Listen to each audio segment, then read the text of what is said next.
un poco.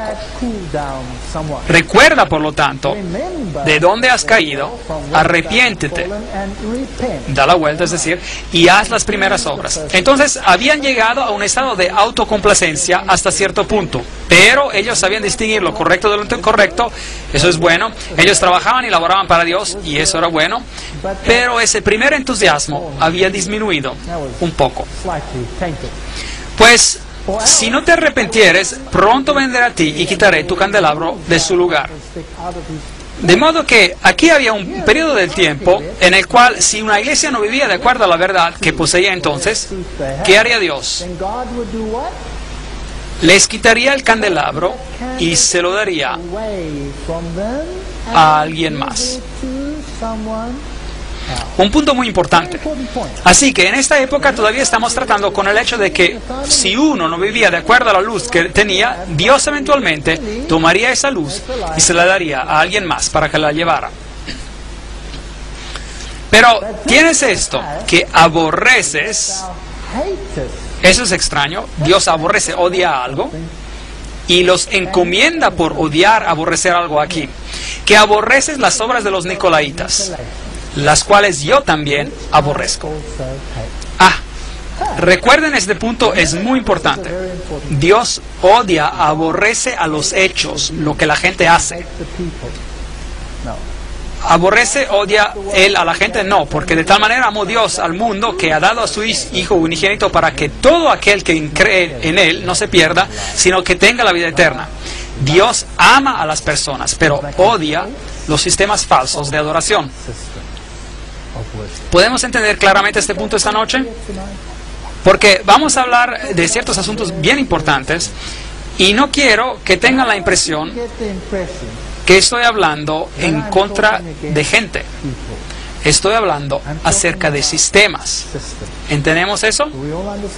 Si un sistema no enseña la verdad, sino que propaga cosas erróneas, entonces Dios odia a ese sistema, ¿sí o no? Sí, Él ama la verdad y odia, aborrece el error. Él ama a toda la gente a pesar de sus errores y sus fallas. Aún antes de que supiéramos que Él existiera, Él estuvo dispuesto a morir por nosotros, ¿cierto? No debemos olvidarnos de esto, nunca. Así que ellos tienen algo a su favor, y es que odian a las obras de los nicolaitas, los cuales Dios también odia también las obras. Entonces la iglesia primitiva tenía el discernimiento para odiar a los nicolaitas. ¿Quiénes eran ellos? ¿Quiénes eran? Nicolaos, nicolaitas, Nicolás. Ellos eran un grupo que enseñaba, era una secta gnóstica, que enseñaba que la ley de Dios no se aplicaba al hombre carnal, porque el hombre era carne y espíritu. Por lo tanto, lo que el hombre hacía en su carne no se aplicaba a su espiritualidad. Es una forma común de pensar hoy también. De modo que lo que los nicolaitas enseñaban en ese entonces también lo enseñan hoy. Nicolaos o Nicolás era el culto a Poseidón, el dios del mar. Los nicolaitas. Nicolás. ¿Ha escuchado ese nombre hoy en día? Claro, si hoy adoramos en el santuario de San Nicolás. No lo encontrarán en la historia, pueden buscar en la enciclopedia británica, ahí dice que es un individuo ficticio, probablemente del culto de Poseidón. Muy interesante. Jesucristo es Dios. Jesucristo es el Salvador. Jesucristo es el que nos salva. Y ahora celebramos su cumpleaños, ¿en qué día? El 25 de diciembre. La Biblia dice que los pastores estaban en los campos afuera, así que no pudo ser el 25 de diciembre. El dios Zeus o Júpiter, su cumpleaños era el 25 de diciembre. El dios Osiris, su cumpleaños era el 25 de diciembre. Podría nombrarle a todos los dioses antiguos las principales deidades tenían sus cumpleaños el 25 de diciembre. Ahora, si la Navidad, Christmas en inglés, es decir, que significa la misa de Cristo en inglés, era realmente la fecha del nacimiento de Cristo, entonces, ¿por qué celebramos a Nicolás en ese día particular? ¿No es interesante? Y luego se les pide a los niños que pregunten a quién para sus regalos. En las religiones nórdicas, a Nicolás, y él viaja por el cielo justo como los dioses antiguos viajaban por el cielo el 25 de diciembre en un carruaje, y si era Zeus o Júpiter era jalado por un macho cabrío. Pero si era un dios nórdico, y nosotros, es decir, los anglosajones, tenemos una religión nórdica, porque de allá es donde venimos de los godos, del pueblo godo, entonces el dios era jalado por renos. Y él podía discernir lo bueno y lo malo, era eterno, vivía por siempre, y cada año sabía cuál niño era bueno y cuál niño no.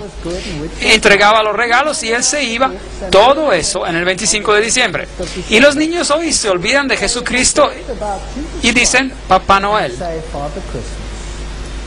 ¿Eso es bueno o malo?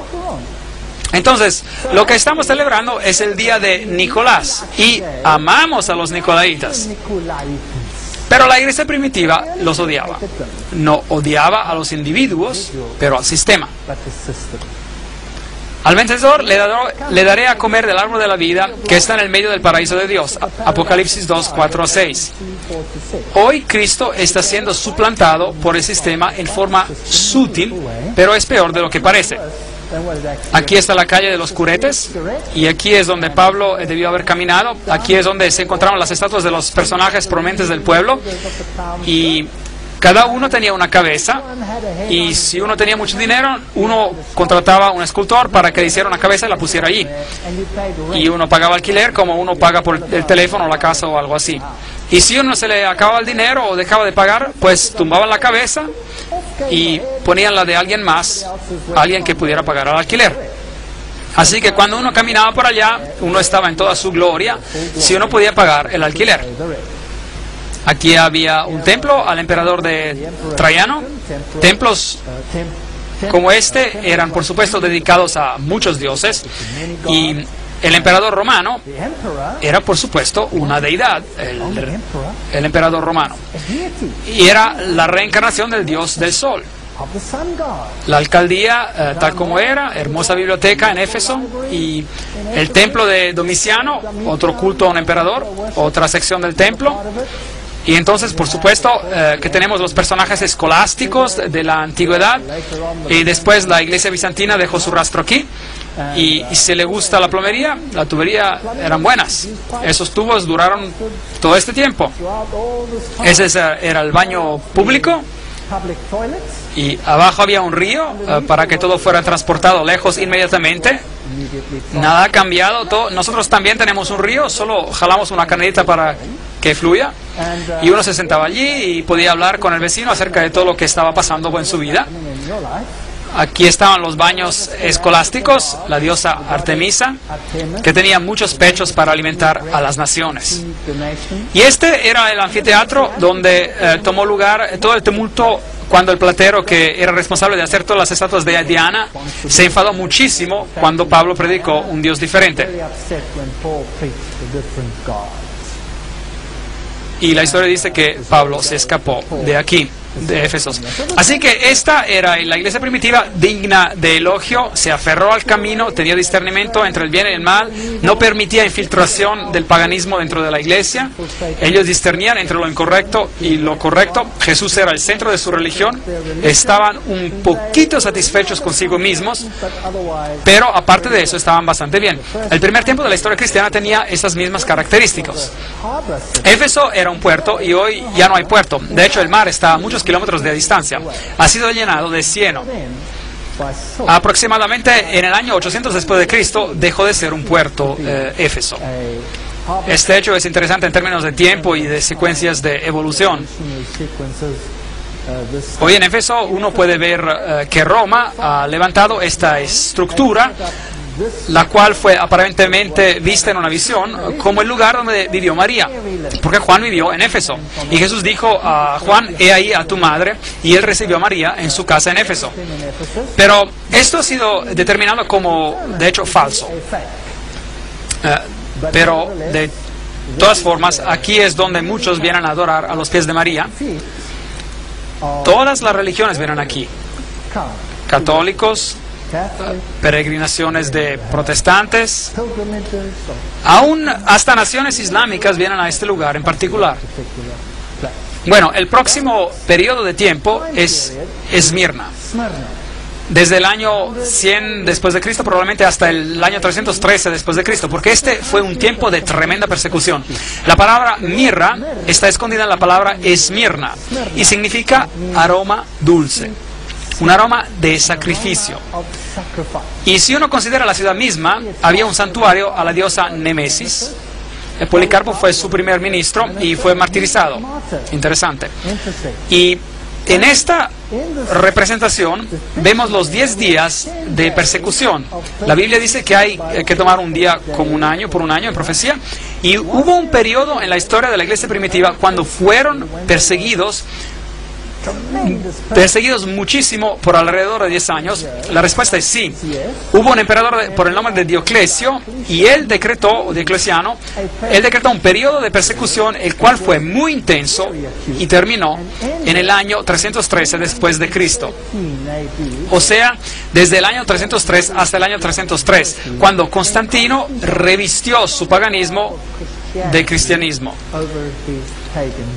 Y el cristianismo se convirtió en la religión oficial del imperio. Entonces, leamos lo que dice aquí acerca de esta iglesia en particular. Escribe al ángel de la iglesia de Esmirna, el primero y el postrero, el que estuvo muerto y vivió.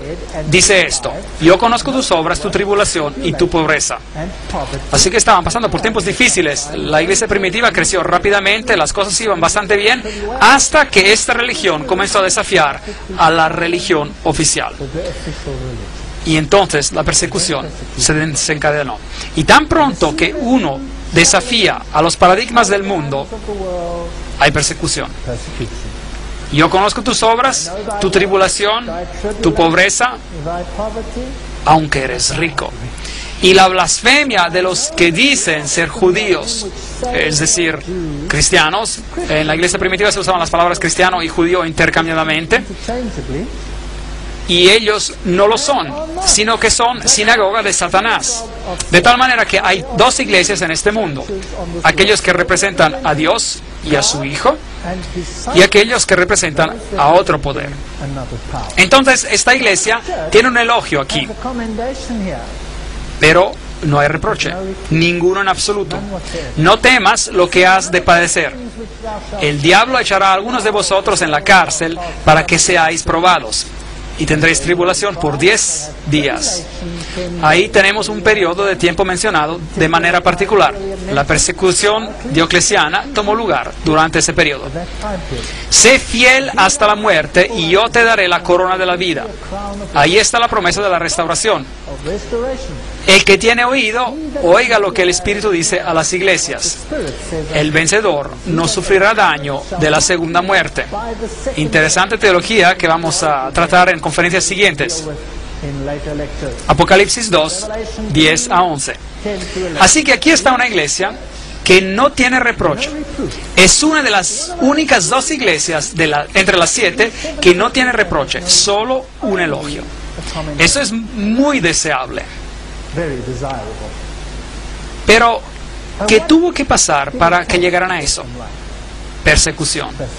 Ven, bajo los tiempos de persecución, la escoria se separa. Y lo que pasa bajo la persecución es que aquellos que son conocidos por su forma de religión,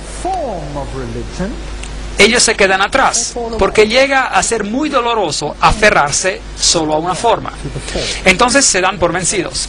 Por tanto, si de verdad quieren mantenerse firmes en tiempos de persecución, más vale que estén bien fundados en la roca. Más vale que sepan lo que creen y por qué lo creen. Y es por eso que el libro de Apocalipsis es muy importante, porque nos dice que vendrá un tiempo de angustia como nunca hubo. Y más vale que creamos en lo que creemos si queremos estar firmes durante ese tiempo. ¿Será que hubo tal persecución? ¿Será que alguna vez existió Diocleciano? Bueno, lo llevaré de regreso a esa ciudad de Las Palmas, Palmira,